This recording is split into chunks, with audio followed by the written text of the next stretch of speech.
I call this the folk psychology of unschooling. The principle is that when the kid really wants to learn something and they have their own chosen reason to learn it, then they will do it rather quickly. And that's the power of self-directed learning. Welcome to Tilt Parenting, a podcast featuring interviews and conversations aimed at inspiring, informing, and supporting parents raising differently wired kids. My name is Debbie Reber, and I'm the host of this show, and I am really excited to share this conversation with you.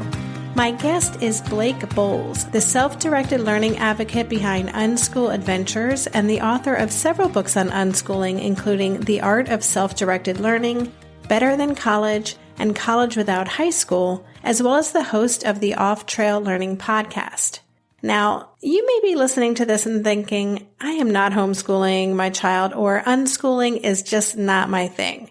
But I'm going to encourage you to listen to what Blake has to say, because regardless of your child's educational circumstances, there is wisdom to be gleaned from Blake's philosophy on self-directed learning and helping our kids grow up into intrinsically motivated humans who understand themselves and are driven to seek out the information and resources they need to achieve their goals.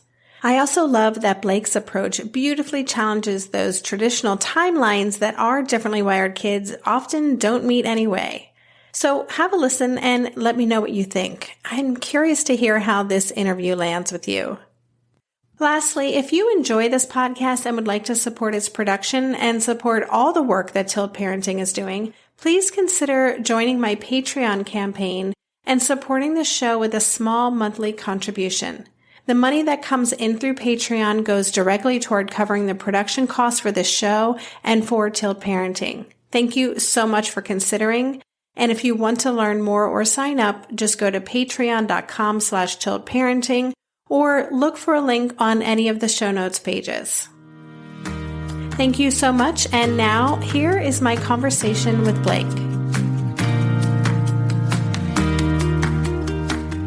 Hey, Blake, welcome to the podcast. Thanks for having me. And I just so listeners know that I'm recording this in the evening in New Jersey, and I'm talking to Blake, who is in New Zealand right now. So the audio quality sounds great, and I just have to give a nod to Skype and modern technology. I will also give a nod to communication technology. Thank you very much. Yes, thank you.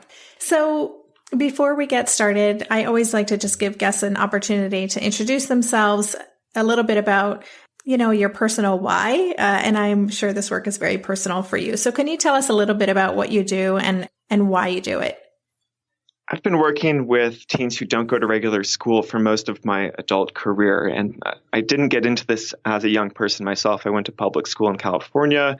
I went to university because I thought I wanted to be an astrophysicist, and very quickly I was mugged by reality and instead got into alternative education and designed my own degree to study education full time because that just seemed a lot more interesting and relevant and important. And I started working at a summer camp after university called Not Back to School Camp, which is the preeminent summer camp for teenage unschoolers in the US. And that's where I got to really meet a lot of these kids face to face. And it was so inspiring to meet them and to experience what it's like to work with teenagers in this more, authentic setting. And that inspired me to write books about them and for them, and to start a company called Unschool Adventures, through which I've taken teenage unschoolers on long-term international trips for the past 10 years.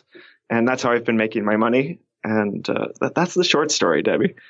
I just love how you designed a life for yourself that is, I'm sure you're able to do the things that you love to do and you're serving kids at the same time. So it really seems like the ultimate win-win. Yeah, it's been a great ride. That's awesome. So, let's just even look at the concept of unschooling. We were talking before I hit record, and I haven't done many podcast episodes on homeschooling altogether. A lot of our listeners don't homeschool. A lot are considering it. And then there's a handful of us that do. So I've shared my experience with that, but we haven't even looked at this idea of unschooling. So can you explain what it is? How do you define it? Homeschooling is legally the same thing as unschooling. And so there's no separate designation between unschooling and homeschooling. But unschoolers reject this word homeschool because it implies school at home. And that conjures this image of mom teaching algebra at the kitchen table and the parent who has to be an expert in all these different subjects. And really, most people who start out with traditional homeschooling, they migrate away from it. There's studies that confirm this. Within a few years, most families move towards something that looks more like eclectic homeschooling, and some move straight into unschooling, especially with older kids. I think younger kids are much more adult and more parent-oriented, but as soon as you hit adolescence, they become more peer-oriented. And really, like, YouTube becomes the better teacher than mom or dad. And so unschooling is really about embracing this whole idea of self-directed learning and saying that my kid is a self-directed learner and I'm going to support that and nurture it. I'm going to be their consultant instead of the boss of their education. And we're in this together. And that's pretty much as far as I can generalize unschooling, Debbie. Well, it's interesting. I thank you for that definition. When I was living in the Netherlands, I was homeschooling my son there, and that there are very few homeschoolers in the Netherlands. The government makes it really difficult to get people to do so. And the homeschoolers that I did connect with tended to be, very much in the unschooling category. I think I'm more the eclectic and probably also have become less structured as the years have gone on. But I think there is an idea maybe, and I wanted to ask you about some of the myths. I'm sure that you get asked questions a lot about, there's a lot of misinformation out there about what it means to be unschooled, and the word on the street, at least in the Netherlands, is that those kids may not learn to read till they're teenagers, or, the parents kind of are so hands off that the kids aren't learning, I guess, what would be considered more typical things, right? So what do you hear from people, and what are some of your thoughts on that? Well, some of the myths are true. They're not myths. So, for example, kids who don't learn to read until later, I think teenagers would be a pretty strong exception. But definitely kids who don't learn to read at the normal age, but instead they're getting up into age 7, 8, 9. I mean, that freaks people out, right? Mm-hmm. And those kids do exist. And so it's not a myth. But the myth is that they will be irrevocably damaged by this experience. And the assumption is that when you look at that kid who didn't learn to read until age 8, because that's when this kid got into Minecraft and all of a sudden decided, oh my gosh, I have to be able to read all of this stuff online to be able to, participate in the world of Minecraft. The myth is that that kid will be somehow categorically different at age 15 from kids who were forced to read at the normal age. And that's, in my experience, not true. And in the unschooling world, there's no great, cover up of kids who, can't learn to read or are permanently disabled by this early unschooling experience. And so I think we're speaking more towards the fear and anxiety instead of the myth. I think socialization is another big one. I'm sure if you've talked about homeschooling, you've had to deal with this forever and ever. And again, I've met not just homeschoolers, but unschoolers who do have challenges with socialization because they're relatively isolated, because they don't have opportunities to make many friends, because their friends are online. And so that is a real challenge. But these kids still go on to higher education. They go on to get normal jobs. I think that for me, after being in this unschooling world for more than a decade, what I've seen is that unschooled kids don't face seriously different problems from other kids in their same socioeconomic demographic. And so when people say, oh my gosh, if I don't force my kid to learn math right now, or, my kid is essentially in 8th grade and all these other kids are doing pre-algebra and my kid won't touch pre-algebra with a 10-foot pole. This idea that the kid will never be able to get into college, that's something I've been pushing back against for a long time because, again, it's true. Yes, there are unschoolers who don't know math when all these other kids know math. But when this unschooler decides that she wants to go to college, the same story happens over and over again. They figure out very quickly what they need to do to achieve this longer-term goal. For example, I want to go to college so I can study marine biology because marine biology is cool. That's something that they've figured out in all of the freedom and self-direction that you've given them. then a kid has a serious, intrinsically motivated reason to get their act together and learn math. And this happens super quickly. The Sudbury Valley School, a famous democratic free school in Massachusetts, has a wonderful story about a multi-age group of kids at their school where no one is forced to learn anything, who said, we want to learn basic math. And they asked one of the founding members of the school to teach them math. And the founding member was like, I don't think you really want to learn math. Like, somebody's putting you up to this, right? And they said, no, we want to learn math. We want you to teach us. And he said, all right, I'm going to choose the most boring 1898 math primer, that I can find. And we're just going to do drill and kill. It's going to be pure math, and you got to do your homework. You got to show up on time. And if you don't, then I'm not going to teach you. So they all said yes. And essentially these kids covered, I think, 6 years of school math in 20 contact hours. Wow. And so, so perhaps that's an exceptional story. But the principle, I call this the folk psychology of unschooling. The principle is that when the kid really wants to learn something and they have their own chosen reason to learn it, then they will do it rather quickly.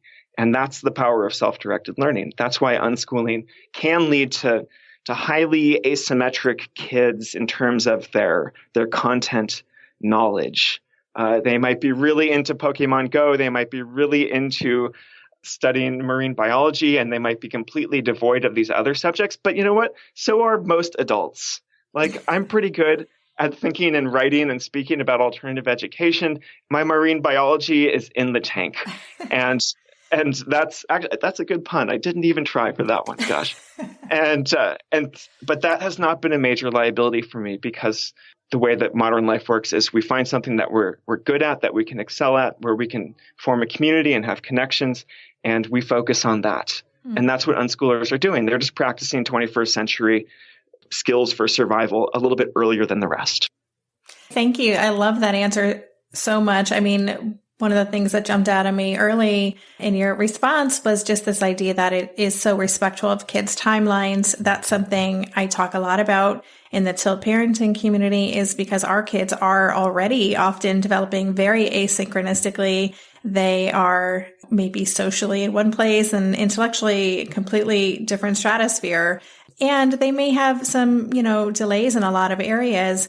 And it is really wrapped up in fear. But, I'm always trying to encourage people to respect our kids' timelines and know that when they're ready and they learn it and they're ready to make that leap on their own, they can feel really confident about it, as opposed to feeling like they're not meeting expectations, which is a message they may hear a lot in a traditional system.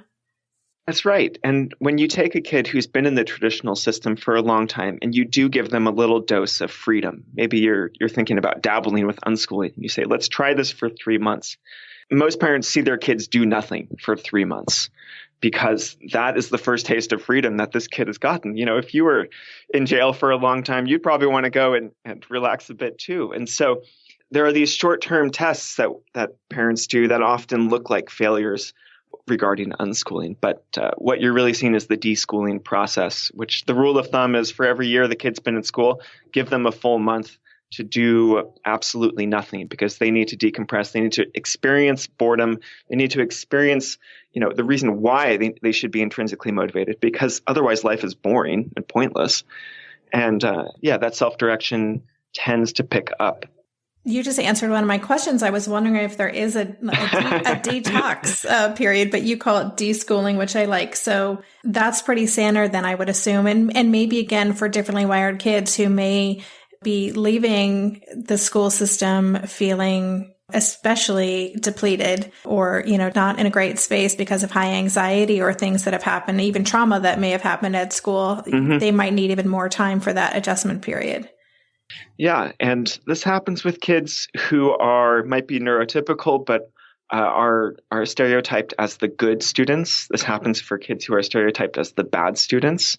Like, the amount of labeling that we take with us from school lasts a long, long time, to the extent that many parents push their kids to do a certain, thing in school because of their own labels that they have been, kind of not dealing with. And so I was one of the good students. I got A's in school. I was good at pleasing my teachers. I was good at picking up academic work and figuring out how to play the game.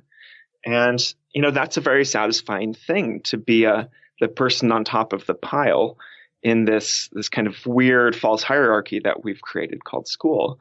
But I remember at some point, maybe in high school, looking to my left and right and seeing the kids who were in the middle or the bottom of that hierarchy. And really, what had I done to earn this place as the star student?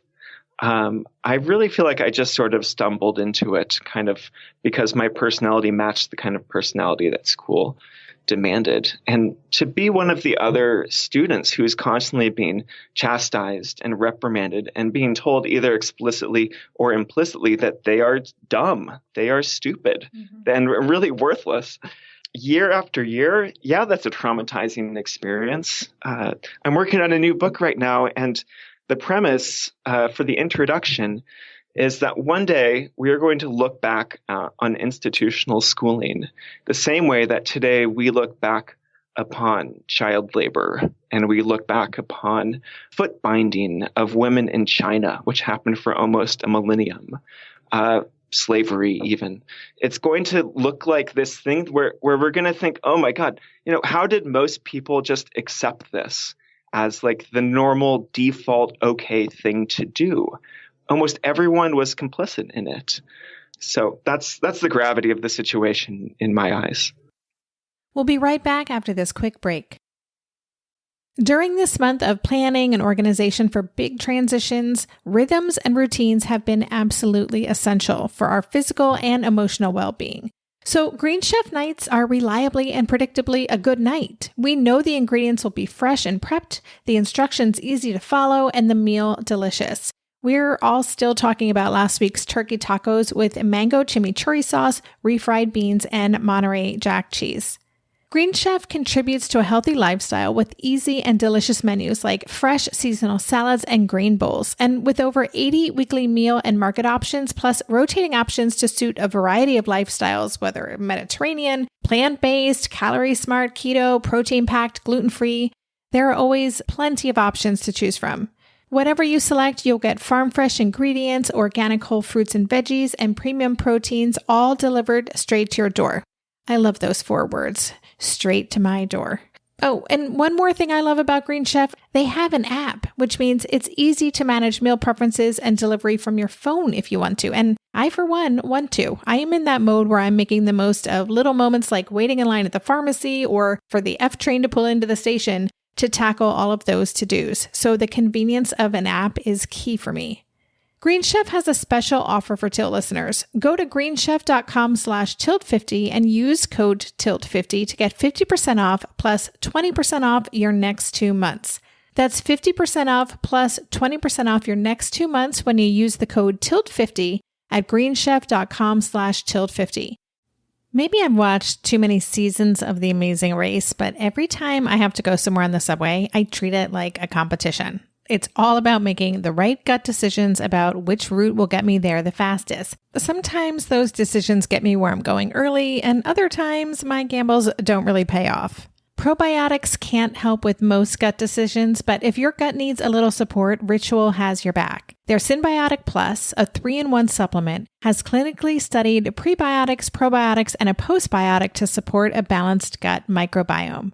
I've been using Synbiotic Plus for about 6 months now, and it's become a core part of my morning routine. I take the mini capsule every morning while making my way through my inbox, whether I'm at home or I'm on the road, because it doesn't need to be refrigerated. And the capsule itself is delayed released, which helps it survive the harsh conditions of the upper GI tract for delivery to the colon, and that's exactly where we want it to go. Ritual invested in a study modeling the human colon, which showed that Synbiotic Plus significantly increased microbial diversity and the growth of beneficial bacteria. There's no more shame in your gut game. Synbiotic Plus and Ritual are here to celebrate, not hide your insides. Get 25% off your first month for limited time at ritual.com/tilt. Start Ritual or add Synbiotic Plus to your subscription today. That's ritual.com/tilt for 25% off. It sounds like a revolution that you want to start, or probably already have started. Hey, many other people started it a long time before me. I'm just picking up the pieces and trying to put them together in a new and interesting way. Yeah. Well, I'm excited about that book. So I want to talk a little bit more about the self-directed learning. I love the example that you shared about the kid who, may decide all of a sudden they want to apply to this school or maybe a certain program, and they need something that they don't have, and they can very quickly get the knowledge that they learn, and it's at their own request. They are self-directed.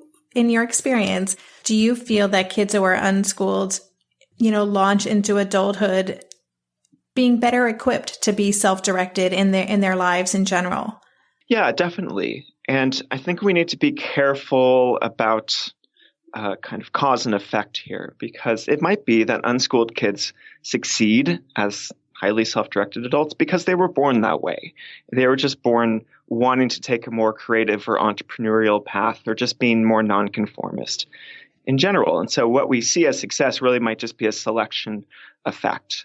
So it's hard to tell whether that's true or not. There's no good research. There's no good data on unschooling. There are some surveys of those who have been unschooled for a long time, and those surveys look a lot like, yeah, these kids go on to do normal things, relevant to their sort of socioeconomic brackets.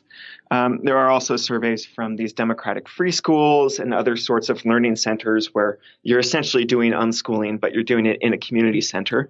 And those say that, yeah, all the kids do fine also.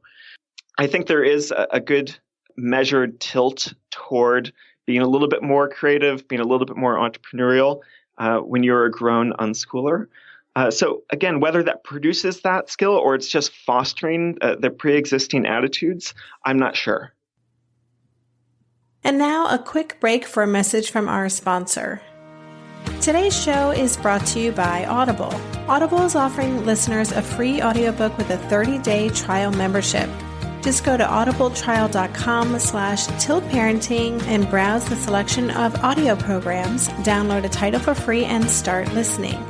This month, I'm reading 2 books with Audible. One is Wuthering Heights, because I've assigned it to Asher for school, and there is no way I can read it as fast as he can, but I can listen to it. I also downloaded Trevor Noah's Born a Crime, which Asher and I have started listening to while we were on a road trip, and we are working our way through while working on a jigsaw puzzle. So to download your free audiobook today, go to audibletrial.com/tiltparenting. Again, that's audibletrial.com/tiltparenting for your free audiobook. And now back to our show. So I know that you've written about going to college, higher learning as an unschooler. In your experience, is that a hard transition? If a child's never been in a formal school setting, and are there limitations in terms of what schools are available to kids who have been unschooled? Sure. I'll answer that second part first. There is no formal restriction. There's no institutional barrier against unschooled kids. Kids who have never spent a day in school and have never used a formal curriculum at home. There's no barrier that will stop them from enrolling, like there is in other countries where there are actual pretty serious barriers to homeschoolers homeschooling all the way through high school and then going into university. And so we're pretty lucky in the United States in that regard. Essentially, colleges hold unschoolers and homeschoolers and alternatively schooled kids to the same standard as everyone else. And so you still have to play by the rules of the game. They have to take the SAT. If you're going to get into a really competitive school, you have to take SAT subject tests. Some schools might do ACT instead. You have to show that you've covered the bases. And so what a lot of unschoolers do is that they enroll in community college classes. Almost every community college will let you enroll starting at age 16. Many of them you can start younger. And most unschoolers I know take a few part-time community college classes. And if you end up with a class in English and a class in math and a class in history, and you have decent grades in those classes, then essentially most four-year universities are convinced that you can handle college-level work.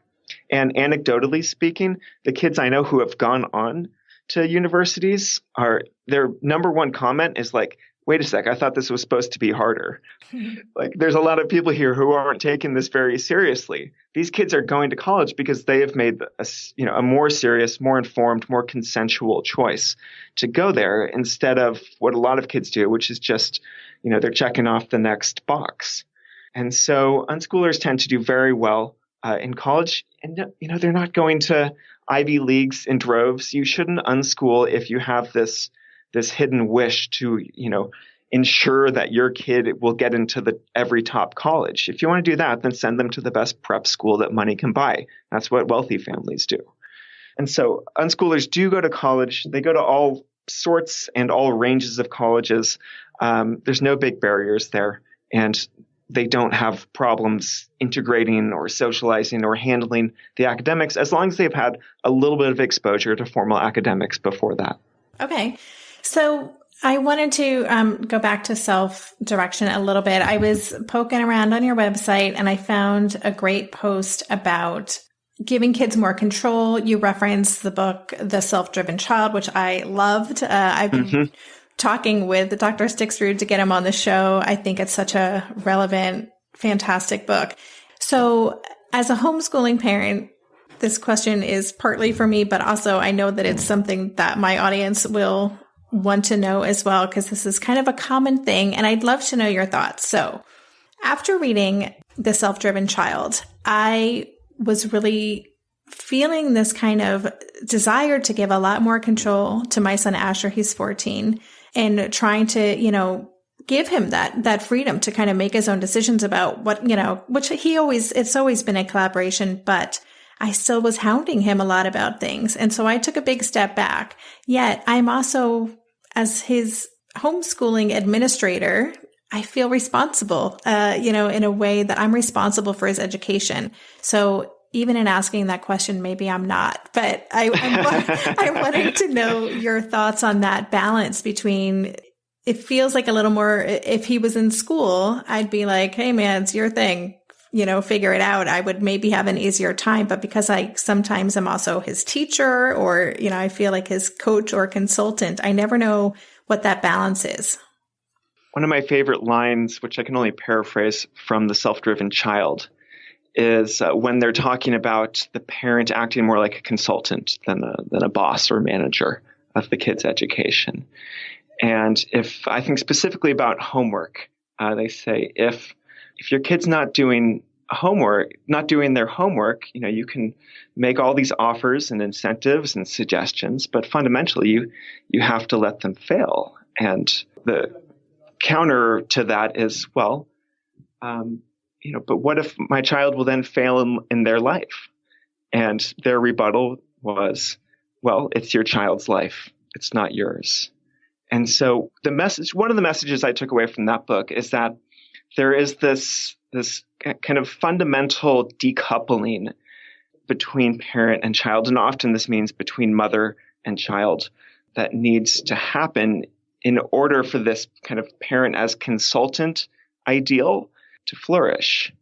And really what The Self-Driven Child is striking against is the whole philosophy of intensive parenting, which doesn't, it's not even a phrase that's popular in the lexicon because it's the air we breathe. It's the water we swim in. It's just the standard way of parenting that's been developed ever since the 80s. And now it's not just for upper middle class families. It's the gold standard for everyone. It's in which a parent is highly invested in the life of their child. And again, it's more often the mother than the father.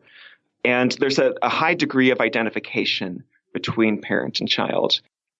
We'll be right back after this quick break. Hey there, it's Debbie. I love making this show and sharing conversations about how to support our awesome neurodivergent kids. I've seen how even one little insight from an interview can spark a big shift in daily life. But I know that raising complex kids can be messy and lonely. And just when we think we figured it out, something comes up that boots us right back to feeling overwhelmed and stuck. That's why I've poured everything into creating a way for parents like us navigating complex parenting journeys to join together and chart a path that feels positive, hopeful, and doable.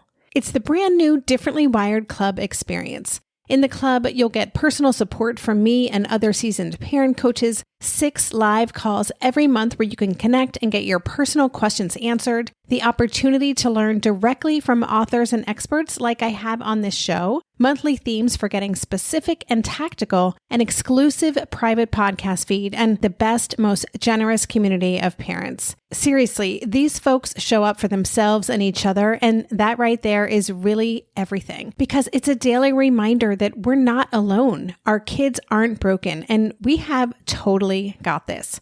The recently rebooted Differently Wired Club is on a brand new platform with its very own iOS and Android app. It is such a great space. However you learn, whatever your style, no matter the ages, genders, and neurodivergent profile of your children, the Differently Wired Club can help you cultivate the positive shifts you're hoping for. Join us today by going to tiltparenting.com/club. That's tiltparenting.com/club. I hope to see you on the inside. Hey, are you a parent of a teenager? Are you feeling overwhelmed about how to be what they need while also holding limits and boundaries that keep them safe? Are you tired of conversations that negate how messy this season of parenting is? Well, I've got you. My name is Casey O'Rourke. I am a positive discipline trainer, parent coach, and the host of the Joyful Courage podcast. Every week, I come to you with an interview digging into tough topics with experts I trust and solo shows that go deep into the personal growth and mindset needed to raise teens in a way that grows them into confident, capable young people. I am not afraid of getting real about the intersection of conscious parenting and the teen years, while also bringing in vulnerability, humor, and lightness. I'm walking the path with you and honored to serve. Listen to Joyful Courage on Apple Podcasts, Spotify, or wherever you consume podcasts. One of my favorite authors who writes about this is William Deresiewicz, who wrote the book Excellent Sheep, which is a must-read book for anyone who is kind of really obsessed with making sure their kid can get into top colleges. It's like a nuclear missile directly aimed at that assumption. And what Deresiewicz says is that we have these two phenomenons in modern life, one of which is overparenting or helicopter parenting. And that's I think we're all kind of familiar with what that looks like. And then he says there's overindulgent parenting, which looks like the parent who's way too lax and hands-off. And he says there's really a connection between these two. They're actually one and the same. And it's all about the over-identification of parent with child and the projection of parental needs and kind of desires for, maybe unfulfilled objectives for our own lives. To be projected onto children. Essentially, children are here to be our saviors, and they are the primary kind of spiritual purpose of our life. And it's such a radical departure from how parenting was conceived just in the 70s, but definitely 100 years ago, where children were essentially looked on as economic assets. And you go back even farther, and there is no single parent with an intense relationship with their kid. The kid is being raised by all sorts of extended family and allo parents, non-family or extended family. And so what we consider normal parenting nowadays is actually a recent invention, which is called intensive parenting. And I think it's at the root of the anxiety and concern that you describe. Mm-hmm. Wow. It's so fascinating. And now I want to read that book. I'm not the core audience, but I love the concept for it.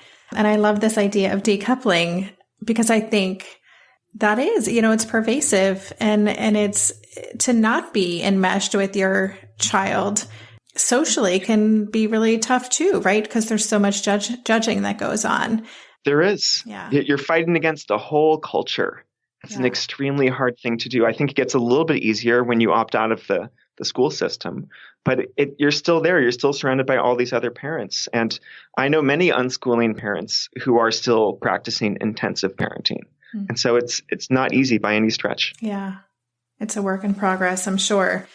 So if there are people listening to this and they are their interest is piqued. Again, a lot of listeners I hear from are considering homeschooling because for whatever reason, school is not working well for their child. And maybe this feels like a match for what might help their child thrive. Do you have any tips for getting started if they have been in a traditional school system besides that deschooling and period you mentioned? There's lots of great writing out there. A few places to start is with the works of John Holt, who is kind of the father of the unschooling world. His book, Teach Your Own, is good. And he's not a radical unschooler. He's more like an eclectic homeschooler. And so he's a pretty solid intro to the whole world. There's a website to go to called the Alliance for Self-Directed Education. And they have a lot of resources, not just about self-directed learning and unschooling, but also about learning centers and alternative schools where these principles are put into practice. Because a lot of parents just write off unschooling immediately because they say, well, we need one parent to be at home to do that or any other version of homeschooling. And therefore, it won't work for us because, I'm a one-parent family or both of us work. And so, don't write it off so quickly. Unschooling might not be in the cards for you, practically speaking. But if you can send your kid to a democratic free school, an agile learning center, a liberated learner center, these are all over North America and increasingly in other parts of the world too. And so that can really enable self-directed learning for families that can't do homeschooling per se, or just not interested in it. Those would be the first places to go. And I think of the stuff that I've written that's been most helpful to families that are brand new to this, probably my first book, College Without High School. That is also a nuclear missile directly aimed at this assumption that if you don't send your kid to regular high school, then they can't go to a 4-year college. And so I've got a basic introduction to the ideas of self-directed learning and unschooling, and then a step-by-step process for how you prepare for going to college, and you do it without having a coercive relationship with your kid at the same time. Not having a coercive relationship with the teenager sounds perfect. Sounds like what we want. So, okay, you have your College Without a High School book, and then also Better Than College, How to Build a Successful Life Without a 4-Year Degree. And then your most recent book, The Art of Self-Directed Learning. So, and great resources that you just shared, Blake. Thank you so much. So I will have links to all of these on the show notes pages, everything that Blake just suggested as a starting point as well. So just go to the show notes pages to grab those. But is there anything that you'd like to leave us with, or a way that people can connect with you and follow? I know you're very active on social media. What's the best way for people to stay connected? I'm only active on Facebook because that's where all the homeschooling moms hang out. That's true. Yeah, that's true. That's right. I'm not on Snapchat, I'll tell you. The one place to find all my stuff is Blake Boles, BOLES.com. And that's I've got my email newsletter. And so that's the easiest way to find out about my next book coming out. I've got my podcast also called Off Trail Learning. So all of that stuff and the articles that I'm writing for the Alliance for Self-Directed Education, which are free, that's all on BlakeBoles.com. And I'd love to see you there. Well, thank you so much. This has been a fascinating conversation. I'm sure it has lots of people thinking. I've just added at least half a dozen books to my night table virtually. I'm so sorry to do that to you, Debbie. It's okay. It's exciting, but I'm a really slow reader, so it could take me a while. But thank you for all of this. And thanks so much for taking the time out of your day around the world to talk with us. It's been my pleasure, Debbie. Thanks for asking good questions. You've been listening to the Tilt Parenting Podcast. For the show notes for this episode, including a link to Blake Boles' website, his books, his podcast, and all the other resources he shared today, visit tiltparenting.com/session 146. A quick reminder that my book, Differently Wired, is now available as an audiobook narrated by yours truly. To listen to a sample or to purchase it, just go to Amazon.com or Audible.com. And don't forget to leave a rating or a review or both for Tilt Parenting on Apple Podcasts if you haven't done so already. Ratings and reviews help keep this podcast visible in that ever-growing sea of podcasts. So thanks so much for taking the time to support the show in that way. And that's all for this week. Thanks again for listening. For more information on Tilt Parenting, visit www.tiltparenting.com.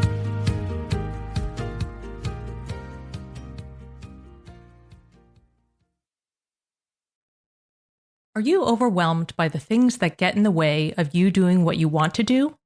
Are you looking for ways to simplify life to better align with your values? Do you want to create space in your schedule so you have room for more of the good stuff? Play, joy, relationships, gratitude, and more? If you answered yes to any of these questions, I invite you to check out Edit Your Life, a podcast to help you edit the unnecessary from your life so you have more room to enjoy the awesome. Through episodes with me, Christine Coe, and a range of super smart, compassionate, and thoughtful guests, you'll come away with big picture insights and practical ways to declutter your home, schedule, and mental space without getting bogged down by perfection. I have always believed that small moments and actions matter tremendously. My goal is to help you find agency and space in your life through doable baby steps that will leave you feeling accomplished instead of overwhelmed. Check out Edit Your Life wherever you enjoy your podcasts.